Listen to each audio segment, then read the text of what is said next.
الحمدللہ الذی ابدع الافلاک والارضین والصلاة والسلام علی من کان نبیا وآدم بین الماء والطین وعلی آلہ واصحابہ اجمعین۔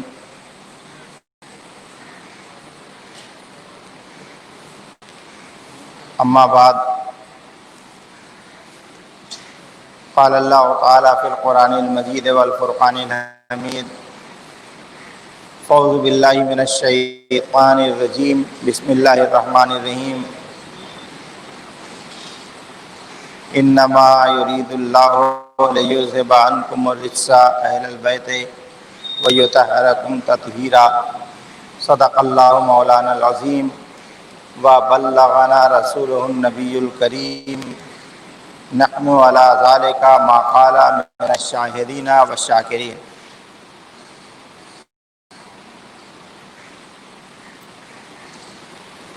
معزز حاضرین،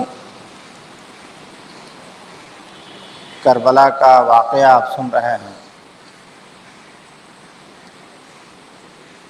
بغیر کسی تمہید کے کربلا کا تپتا ہوا میدان اور اس میدان میں اہل بیت کا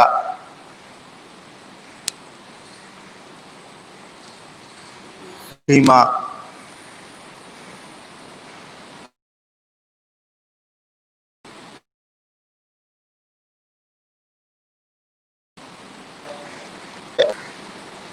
سامنے دشمنوں کا مجمع کثیر جو خون کے پیاسے ہیں۔ دنیا کے تمام خیموں میں متبرک خیمہ حضرت امام حسین کا۔ امام حسین خود جنگ میں جانے کی تیاری کرتے ہیں کہ ان کے بڑے صاحبزادے وہ آتے ہیں جن کو علی اکبر کہا جاتا ہے، اور آتے ہیں اجازت مانگتے ہیں جنگ میں جانے کی۔ امام حسین نہ چاہتے ہوئے بھی انہیں اجازت دیتے ہیں۔ تفصیلی مکالمہ ہے اجازت مانگنے کا۔ بہرحال امام حسین انہیں اجازت دیتے ہیں، اپنے ہاتھوں سے امامہ باندھتے ہیں، تلوار ہاتھ میں دیتے ہیں، اور اس کے بعد ان کو کہ گھوڑے کی لگام پکڑ کر کے دشمنوں کے سامنے پہنچتے ہیں، دشمنوں کو مخاطب کرتے ہیں، خطبہ ارشاد فرماتے ہیں، اور حضرت علی اکبر کو وہاں چھوڑ دیتے ہیں۔ اب حضرت علی اکبر اس انتظار میں ہے کہ کوئی آئے جنگ کے لیے، لیکن حضرت علی اکبر کا رعب و دبدبہ ایسا ہے کہ دشمنوں پہ ہیبت طاری ہے۔ روایتوں میں آتا ہے کہ آپ خود گھس پڑتے ہیں دشمنوں کے نرغے میں۔ دشمن ہر طرف سے تلوار و تیر برساتے ہیں اور آپ جنگ کرتے چلے جاتے ہیں، اور کسی سے زیر ہونے کا نام نہیں لیتے ہیں، یہاں تک کہ جنگ کرتے کرتے تھک جاتے ہیں، پیاس لگ جاتی ہے، 3 دن سے پانی نہیں پیا۔ ہم لوگ روزہ رکھتے ہیں، شام تک کیا حالت ہو جاتی ہے پیاس سے۔ گرمی کی شدت ہے، تپتا ہوا ریگستان ہے، اور سامنے دریائے فرات کی موجیں ہیں، پیاسے کے سامنے پانی رہتا ہے تو پیاس اور بڑھ جاتی ہے، لیکن وہ پانی پی نہیں سکتے ہیں۔ اس لیے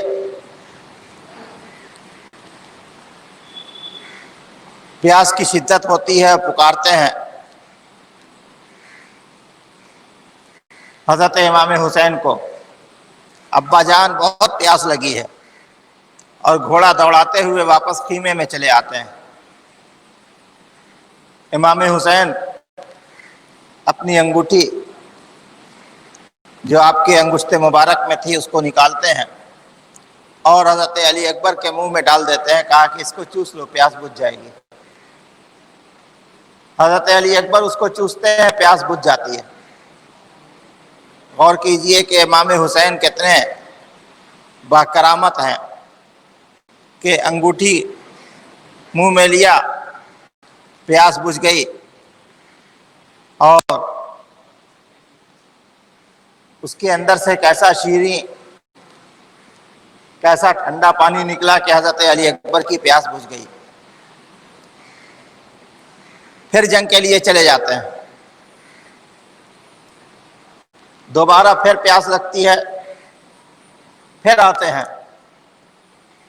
اب کہتے ہیں حضرت امام علی مقام کہ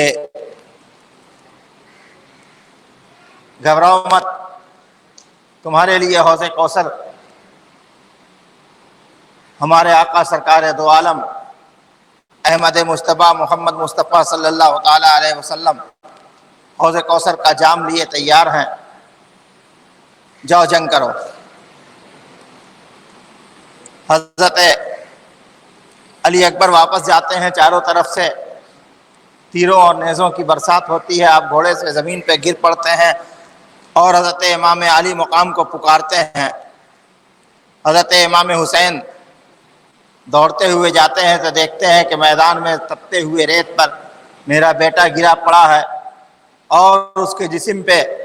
نہ جانے کتنے تلوار و تیر کے زخم ہیں، جسم میں تیر پیوست ہے، اور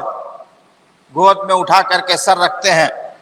حضرت امام علی مقام حضرت علی اکبر کا، اور حضرت علی اکبر کا آخری وقت ہے، آنکھیں کھولتے ہیں، حضرت امام حسین کے چہرے پہ نظر ڈالتے ہیں، عرض کرتے ہیں ابا جان ابھی نظر آ رہا ہے کہ ہمارے آقا سرکار دو عالم احمد مجتبیٰ محمد مصطفیٰ صلی اللہ تعالی علیہ وسلم جنت کے دروازے پہ کھڑے ہیں، اور ان کے پہلو میں ہمارے دادا جان حضرت علی کرم اللہ وجہ الکریم کھڑے ہیں، اور ہاتھ میں 2 پیالہ لیے ہوئے ہیں حوض کوثر کا، اور ہماری طرف بڑھا رہے ہیں۔ ہم دونوں پیالہ مانگتے ہیں کہ نانا جان دونوں پیالہ عطا کر دیجئے، آقا دونوں پیالہ دے دیجئے، بہت پیاس لگی ہے۔ تو فرماتے ہیں، ہمارے آقا فرماتے ہیں کہ یہ ایک پیالہ تم پی لو، حوض کوثر کا جام پی لو، اور دوسرا پیالہ ہم نے اپنے حسین کے لیے رکھا ہے، تمہارے بعد وہ بھی آنے والا ہے۔ یہ کہتے ہوئے حضرت علی اکبر حضرت امام حسین کے چہرہ انور کا دیدار کرتے ہیں، گویا زبان حال سے یہ عرض کرتے ہیں کہ تمنا تھی کہ ہر دم تیری صورت دیکھتے رہتے، تمنا تھی کہ ہر دم تیری صورت دیکھتے رہتے، تو ہوتا سامنے ہم تا قیامت دیکھتے رہتے۔ اور امام علی مقام کے چہرے پہ نظر کرتے ہوئے اور جام شہادت نوش کر لیتے ہیں، انا للہ و انا الیہ راجعون۔ حضرت امام حسین نے اپنے تمام جانے ساروں کی قربانی دے دی، اپنے چہیتوں کی قربانی دے دی، اپنے پیاروں کی قربانی دے دی، اپنے دوست و احباب کی قربانی دے دی، اپنے بھائی کی قربانی دے دی، اپنے بھتیجوں کی قربانی دے دی، اور اب یہاں تک کہ اپنے بیٹے کی قربانی دے دی، حضرت عباس علمبردار کی قربانی دے دی۔ اب امام حسین کے پاس کوئی بھی نہیں ہے۔ اب امام علی مقام تیار ہوتے ہیں، تیار ہونے کے بعد میدان کارزار میں جانے کی تیاری ہی کر رہے ہیں کہ امام علی مقام کے پہلو میں خیمہ تھا، عورتوں کا خیمے کے پہلو میں عورتوں کا خیمہ تھا کہ ادھر سے رونے کی آواز آتی ہے. حضرت امام علی مقام پکار کے کہتے ہیں کہ ارے تم لوگ کیوں رو رہی ہو؟ ہم نے منع کیا تھا کہ رونا مت، سینہ کو بھی مت کرنا، گریہ وزاری نہیں کرنا، صبر سے کام لینا. تو حضرت زینب، حضرت امام حسین کی بہن، وہ آتی ہیں گود میں حضرت امام حسین کا 6 مہینے کا بچہ لیے ہوئے، اور آنے کے بعد عرض کرتی ہیں کہ بھائی جان ہم یہ آپ کے غم میں نہیں رو رہے ہیں، بلکہ یہ بچہ بھوک سے اور پیاس سے بہت بے چین ہے. اس بچے کی وجہ سے ہم رو رہے ہیں. اس کو لے کے جائیے، شاید اس کو پانی کا چند قطرہ مل جائے. عورتوں کے کہنے پر امام حسین بچے کو گود میں اٹھاتے ہیں اور دشمنوں کے سامنے پہنچتے ہیں، خطبہ ارشاد فرماتے ہیں اور اعلان فرماتے ہیں کہ آج جو میرے بیٹے کو پانی پلا دے گا، کل قیامت کے دن اس کو ہم اپنے نانا سے کہہ کے حوض کوثر کا جام پلا دیں گے. ایک شخص پانی لے کے بڑھتا ہے کہ عمرو ابن سعد کہتا ہے کہ دیکھو کہیں ایسا نہ ہو کہ یہ پانی پلا دے، اس کو روکو. اور اسی درمیان میں ہرملہ نام کا ایک بدبخت تیر کھینچ کے مارتا ہے، اور وہ تیر سیدھے آ کر کے حضرت امام علی مقام کے صاحبزادے حضرت علی اصغر، جن کی عمر صرف 6 مہینہ ہے، گود میں ہیں، بھوکے پیاسے ہیں، دودھ تک نہیں مل سکا ہے، پانی تک نہیں مل سکا ہے، اور وہ تیر ان کے حلق میں لگتا ہوا حضرت امام علی مقام کے بازو کو چھیدتا ہوا پار نکل جاتا ہے، اور حضرت علی اصغر امام علی مقام کے گود میں دم توڑ دیتے ہیں. انا للہ و انا الیہ راجعون. پھول تو 2 دن بہارے جاں فضا دکھلا گئے، پھول تو 2 دن بہارے جاں فضا دکھلا گئے، حسرت ان غنچوں پہ ہے جو بن کھلے مرجھا گئے. امام علی مقام آتے ہیں اپنے خیمے میں، اپنے تلوار سے اپنے نیزے سے زمین کھودتے ہیں، حضرت علی اصغر کو اس میں دفن کرتے ہیں کہ اس 6 مہینے کے بچے کو کیسے تپتے ہوئے میدان میں چھوڑ دیں، جس کے اوپر گھوڑا دوڑے، جس کے اوپر دشمنوں کا لشکر دوڑے، کسی کو تو دفن نہ کر سکے، لیکن اس 6 مہینے کے بچے کو دفن کر کے پھر حضرت امام حسین اب جنگ میں جانے کی تیاری کرتے ہیں. سر پہ رسول اکرم سرکار دو عالم صلی اللہ تعالی علیہ وسلم کا امامہ باندھتے ہیں، حضرت علی کی ایبا پہنتے ہیں، ذوالفقار حیدری ہاتھ میں لیتے ہیں، حضرت حمزہ کی ڈھال لیتے ہیں، اور اس کے بعد گھوڑے پہ سوار ہوتے ہیں. اتنے میں حضرت امام حسین کی بہن آتی ہیں، کہتی ہیں کہ بھائی جان آپ نے سب کو، اپنے جانے ساروں کو، اپنے احباب کو، اپنے دوستوں کو، اپنے بھتیجوں کو، اپنے بھانجوں کو، اپنے بھائیوں کو آپ نے میدان کارزار میں پہنچایا، میدان جنگ تک پہنچایا،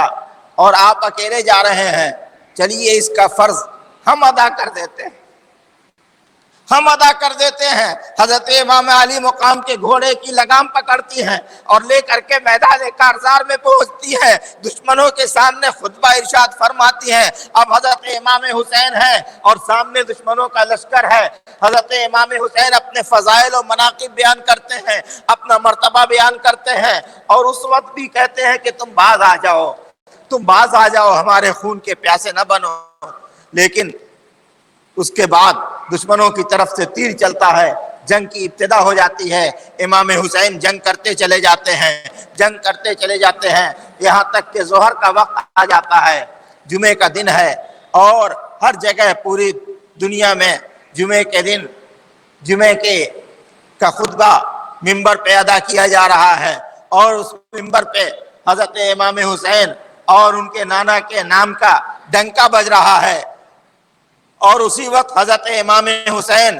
زخموں سے چور ہو کر کے، نیزوں کا زخم کھا کر کے زمین پہ گرتے ہیں، دشمن چاروں طرف سے گھیر لیتے ہیں، تیروں کی برسات ہو رہی ہے، اور اس وقت حضرت امام علی مقام رضی اللہ تعالیٰ عنہ سجدے میں سر رکھ کر کے زمین پہ گرے ہوئے ہیں، یہاں تک کہ دشمن آگے بڑھتا ہے، اور آپ سر اٹھا کر کے دیکھتے ہیں تو دیکھتے ہیں کئی لوگ آگے بڑھے ہوئے ہیں، ایک شخص آگے بڑھتا ہے جس کا چہرہ چھپا ہوا ہے، اور کہتے ہیں امام علی مقام کہ اپنا چہرہ ہٹاؤ، چہرے سے پردہ ہٹاؤ، چہرے سے کپڑا ہٹاؤ، تو وہ کپڑا ہٹاتا ہے تو اس کے چہرے پہ نشانی نظر آتی ہے جو ہمارے آقا سرکار دو عالم صلی اللہ تعالیٰ علیہ وسلم نے بتلائی تھی۔ تو حضرت امام علی مقام کہتے ہیں کہ سچ کہا تھا ہمارے آقا نے کہ حسین کے قاتل کی یہ نشانی ہوگی، اس کے دانت باہر ہوں گے، اس کے سینے پہ نشان ہوگا، سینے کا کپڑا ہٹاؤ تو نشان بھی موجود تھا، کہا کہ تو ہی میرا قاتل ہے، اور یہ کہہ کر کے آپ سجدے میں چلے جاتے ہیں، اور وہ شمر لعین آگے بڑھتا ہے اور امام حسین کے اس گردن مبارک پہ وار کرتا ہے جس کو ہمارے آقا سرکار دو عالم صلی اللہ تعالیٰ علیہ وسلم نے چوما ہے۔ امام علی مقام کا سر تن سے جدا ہو جاتا ہے، انا للہ و انا الیہ راجعون، سجدے میں سر کٹا کر کے امام حسین نے اسلام کو سربلند کر دیا، اسلام کی سربلندی اپنے گھر والوں کو لٹا کر کے، اپنے ننھے سے بچے کو، 6 مہینے کے لڑکے کو بھی قربان کر کے اللہ کے راستے میں بتا دیا کہ دیکھو جب اسلام کے لیے ضرورت پڑتی ہے تو اس طرح سے قربانی دی جاتی ہے۔ حضرت امام حسین شہید ہو گئے، حضرت زینب دور سے کھڑی ہوئی دیکھ رہی ہیں کہ حضرت امام حسین زمین پہ گر گئے ہیں، سر تن سے جدا ہو گیا ہے، دشمن نیزے پہ سر کو بلند کر کے ناچ رہے ہیں، اچھل کود کر رہے ہیں، یہاں تک کہ حضرت امام حسین کا گھوڑا، جب حضرت امام حسین زمین پہ گرے، گھوڑا دوڑتا ہوا حضرت امام علی مقام کے خیمے کے دروازے پہ آیا، وہاں پہ حضرت زینب کھڑی ہیں، آپ کے قدموں میں پاؤں رگڑا، پاؤں رگڑنے کے بعد حضرت زینب نے اس کے پیشانی پہ ہاتھ رکھ کر کے پوچھا کہ تمہارا سوار کہاں گیا ہے؟ اس گھوڑے سے، اس دلدل کے آنکھوں سے آنسو جاری ہو گیا، اور وہ گھوڑا پھر جنگلوں کی طرف چلا گیا۔ امام حسین کے بعد کوئی اس کی پشت پر سوار نہ ہو سکا، کوئی اس کے پیٹھ پہ بیٹھ نہ سکا۔ اب حضرت امام حسین شہید ہو گئے ہیں، اور دشمنوں نے حضرت امام علی مقام کے خیمے کو جلا دیا، عورتوں کے ساتھ بے حرمتی کی، عورتوں کو اونٹ سے باندھ دیا، اور اونٹ کے کجاوے پر 3 4 کو ایک ساتھ باندھ کر کے وہ قافلہ لے کر کے یہ شام کی طرف روانہ ہوئے۔ آگے امام حسین کا سر مبارک ہے، اور پیچھے یہ یزیدیوں کا قافلہ ہے اچھلتا کودتا، اور اسی کے پیچھے حضرات اہل بیت کرام کا یہ قافلہ ہے جس میں سارے کی ساری عورتیں ہیں، صرف ایک مرد حضرت امام زین العابدین جو بیمار ہیں، ناتواں ہیں، کمزور ہیں، صرف 14 یا 15 سال کی عمر ہے، اور اس بیماری کے عالم میں ان کے ہاتھ پاؤں کو باندھ دیا گیا، باندھ کر کے اونٹ کے اوپر بیٹھال دیا گیا، بغیر زین اور بغیر کجاوے کے اونٹ پہ بیٹھے ہیں، بیمار ہیں، اور حضرت امام زین العابدین جو سمجھیے کہ اب میرے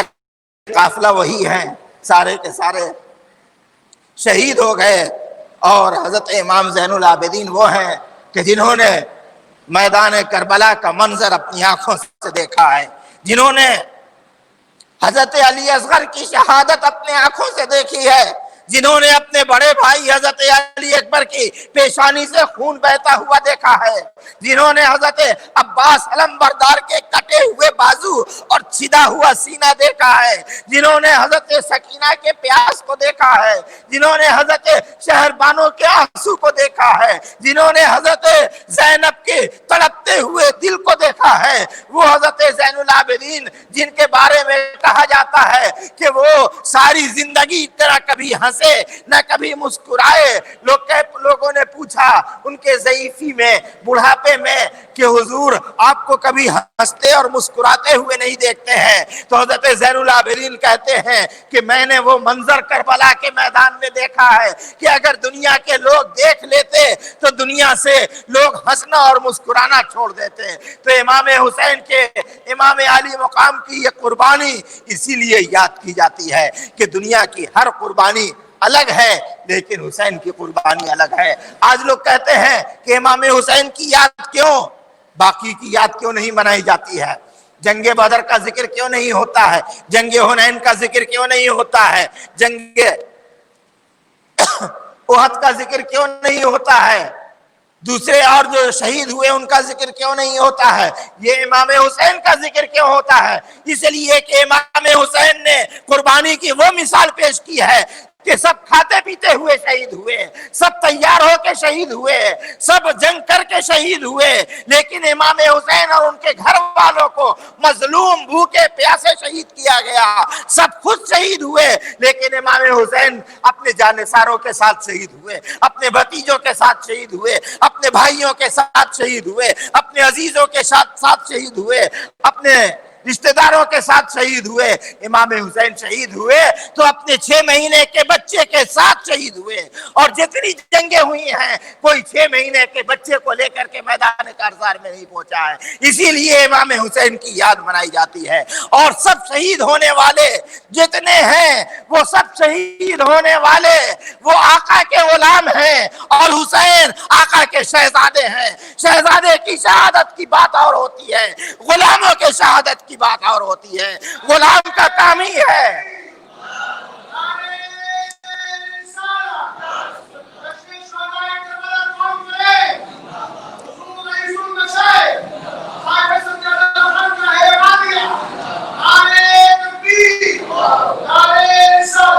ارے غلام کا تو کام ہوتا ہے آقا کے اوپر قربان ہو جانا، اور انہی غلاموں کا کام ہوتا ہے کہ آقا کے شہزادے کو بچانا. آج دنیا میں امت محمدیہ اتنی ہے لیکن آقا کے غلام کی قربانی کو یاد کرنے سے گریز کرتے ہیں. کیسے غلام ہیں کہ غلام محمد کہلاتے ہیں، غلام مصطفیٰ کہلاتے ہیں، غلام نبی کہلاتے ہیں صلی اللہ تعالی علیہ وسلم. آپ کے غلام ہیں اور ان کے شہزادوں کی یاد منانا مشکل بن رہا ہے، شہزادوں کی یاد منانے سے دور بھاگ رہے ہیں. ارے غلامی تو وہ ہے کہ قربان ہو جانے کی ضرورت تھی. اس وقت تو صرف 72 تھے جو قربان ہوئے حضرت امام حسین پہ، باقی نہ ہو سکے قربان حضرت امام علی مقام پہ. ورنہ غلامی تو یہ کہتی ہے کہ ایک غلام نبی کو قربان ہو جانا چاہیے تھا. ارے ہم قربان نہ ہو سکے تو کم سے کم ذکر تو کرتے رہیں. کسی کی شہادت 1 2 سال یاد رکھی جاتی ہے، کسی کی 10 سال 20 سال یاد رکھی جاتی ہے، کسی کی شہادت 2 4 نسل تک یاد رہتی ہے. لیکن امام علی مقام اس شہنشاہ کے شہزادے ہیں، وہ شہنشاہ کے شہزادے ہیں جو ساری کائنات اور سارے عالم کا رحمت للعالمین ہے، جو سارے عالم کے لیے رحمت ہے، جو رحمت للعالمین ہے، جو محبوب خدا ہے، جو سید المرسلین ہے اس کے شہزادے ہیں، جو شفیع روز محشر ہے اس کے شہزادے ہیں، جو ساقی حوض کوثر ہے اس کے شہزادے ہیں، جنت جس کی ہے اس کے شہزادے ہیں، کائنات جس کے لیے بنی ہے اس کے شہزادے ہیں. تو کیوں نہیں جب تک کائنات ہے جب تک حسین کا ذکر ہوتا رہے گا، امام حسین کی یاد منائی جاتی رہے گی. اللہ تبارک و تعالی ہمیں توفیق عطا فرمائے کہ ہم نبی اور آل نبی کو یاد کرتے رہیں، اس لیے کہ نبی کو اور آل نبی کو یاد کرنا ہی ہمارے لیے نجات کا ذریعہ اور وسیلہ ہے. نبی کے آل کا دامن چھوڑ دیا تو سب کچھ ختم ہو گیا. اس لیے کہ مثل اہل بیتی کا سفینۃ نوح، آقا فرماتے ہیں کہ میرے گھر والوں کی، میرے اہل بیت کی مثال ایسی ہے کہ جیسے حضرت نوح کی کشتی، جو اس میں سوار ہو گیا وہ بچ گیا، جو نہ سوار ہوا چاہے وہ حضرت نوح کا بیٹا ہی کیوں نہ ہو، نہ سوار ہوا وہ غرق ہو گیا۔ تو اہل بیت کی مثال ایسی ہے کہ اہل بیت کے دامن سے جو لگ گیا وہ نجات پا گیا، اور جو اہل بیت کے دامن کو چھوڑ دیا وہ غرق ہو گیا، چاہے کوئی بھی ہو، کتنا ہی بڑا عالم و زاہد و عابد اپنے آپ کو کیوں نہ بنتا ہو، اگر اہل بیت کا مخالف ہے تو نہ اس دنیا کے لیے وہ لائق تعظیم ہے، نہ اس دنیا میں اس کی نجات ہے۔ اللہ تبارک و تعالی ہمیں توفیق عطا فرمائے کہ ہم اہل بیت کرام کی عزت و تعظیم کریں،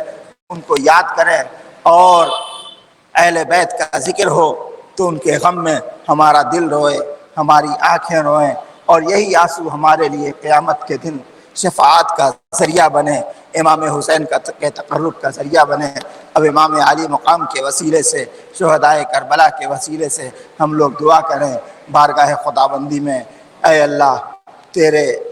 نبی کے نواسے کا تذکرہ ہوا، تیرے نبی کے شہزادے کا تذکرہ ہوا، تیرے نبی کے چہیتوں کا تذکرہ ہوا، اے رب العالمین اسے قبول فرما لے۔ اے رب العالمین جتنے حاضرین ہیں، جتنے سامعین ہیں، چاہے یہاں سے سن رہے ہوں یا کہیں اور سے سن رہے ہوں، اے اللہ سب کا سننا قبول فرما لے۔ اے اللہ یہ کلمہ خیر ہے جس میں نیکوں کا تذکرہ ہوتا ہے، یہ کلمہ خیر ہوتا ہے جس میں اچھوں کا تذکرہ ہوتا ہے، صالحین کا تذکرہ ہوتا ہے، شہداء کا تذکرہ ہے۔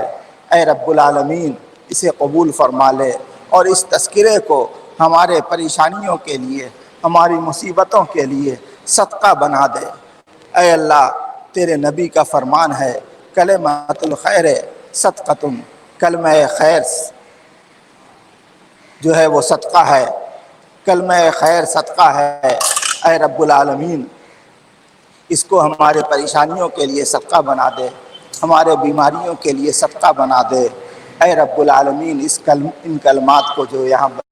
بیان کیے گئے، جو تذکرہ ہوا، اس کے صدقے میں ہم تمام لوگوں پہ رحمت نازل فرما۔ اے اللہ ہم تمام لوگ اپنے دلوں میں اہل بیت کی محبت لے کر کے آئے ہیں، نبی کے نواسوں سے محبت رکھتے ہیں، نبی اور نبی کے چاہنے والوں سے محبت رکھتے ہیں، نبی اور نبی کے صحابہ سے محبت رکھتے ہیں، خلفائے راشدین سے محبت رکھتے ہیں۔ اے رب العالمین ان محبتوں کے صدقے میں دنیا اور آخرت ہم لوگوں کی سنوار دے۔ اے اللہ جو پریشان حال آئے ہیں ان کی پریشانیوں کو دور فرما دے۔ اے اللہ جو سن رہے ہیں ان کی پریشانیوں کو بھی دور فرما دے۔ اے اللہ بیماروں کو صحت عطا فرما دے، اور خاص طور پہ وہ بیماریاں جو آج دنیا میں وائرس کی شکل میں پھیلی ہوئی ہیں، اے اللہ اس سے تمام عاشقان اہل بیت اور عاشقان صحابہ کو اس سے نجات عطا فرما دے، تمام دنیا کے انسانوں کو نجات عطا فرما دے۔ ان کے صدقے اور طفیل میں تمام دنیا میں امن، چین، سکون عطا فرما دے، اہل اسلام کی سربلندی عطا فرما دے، اور اے رب العالمین مسلمانوں کو سربلندی عطا فرما دے، دین پہ چلنے کی توفیق عطا فرما دے۔ اے اللہ سنت نبی پہ عمل کرنے کی توفیق عطا فرما دے۔ اے رب العالمین بزرگان دین اور اولیاء کرام کے طریقے پہ عمل کرنے کی توفیق عطا فرما دے۔ اے اللہ ہم لوگوں کے ایمان کو مستحکم اور مضبوط فرما۔ اے رب العالمین جس طرح سے ہمارے بڑوں نے، ہمارے اکابر نے، صحابہ کرام نے، اہل بیت عظام نے دین کی خدمت کی ہے، ہر مسلمان کو ویسے ہی خدمت کا جذبہ پیدا فرما دے۔ اے رب العالمین ہمارے گھر والوں کو، ہمارے اقارب کو، ہمارے اہل و عیال کو، سب کو دین پہ، اسلام پہ چلنے کی توفیق عطا فرما، اور سب کی جو پریشانیاں ہیں اے اللہ ان پریشانیوں کو دور فرما دے۔ اے اللہ سب کو صحت، تندرستی، سلامتی عطا فرما دے، جن کے رزق میں تنگی ہے ان کے رزق میں کشائش عطا فرما۔ اے اللہ جو بے روزگار ہیں انہیں روزگار کے ذرائع اور وسائل بہم پہنچا دے۔ اے رب العالمین جو اپنی اپنی نیک تمنائیں اور نیک آرزویں لے کر کے آئے ہیں، مرادیں لے کر کے آئے ہیں، اور دعائیں دل میں رکھے ہوئے ہیں تیری بارگاہ میں، اے رب العالمین حضرت امام حسین کے صدقے میں، حضرت امام حسن کے صدقے میں، حضرت خاتون جنت کے صدقے میں، حضرت مولا علی کے صدقے میں، حضرات خلفائے راشدین کے صدقے میں، اے اللہ اپنے پیارے محبوب کے صدقے میں اسے قبول فرما لے۔ اے اللہ اس مجلس کو قبول فرما لے، یہاں آنے والوں کو قبول فرما لے، اور ہم تمام لوگوں کو دین و دنیا کی فلاح عطا فرما، کامیابی کامرانی عطا فرما۔ وصلی اللہ تعالی علی خیر خلقہ محمد وعلی آلہ واصحابہ وازواجہ وذریاتہ وعلماء امتہ واولیاء ملتہ اجمعین برحمتک یا ارحم الراحمین بحق لا الہ الا اللہ۔ فاتحہ بنام شہدائے کربلا۔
اذان دے